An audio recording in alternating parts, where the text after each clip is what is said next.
Ayun. Latin mo. Ayan, ganyan. Hello guys! Magandang hapon. So kinukulit ako ng anak ko dahil pinadalan siya ng kanyang daddy ng popcorn from Japan. So lulutuin kako natin ngayon. Gusto niya makita paano lutuin. So gusto ko ipakita sa inyo na marunong ako nito, charis.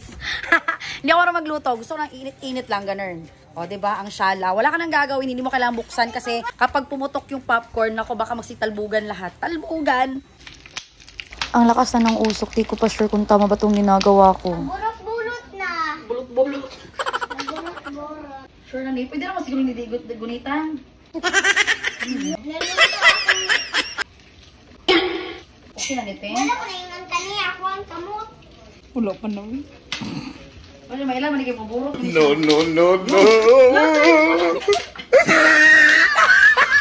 Ayan, ganyan.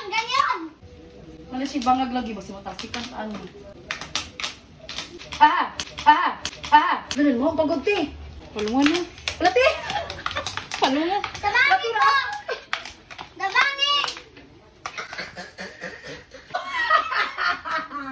Ano yung manik?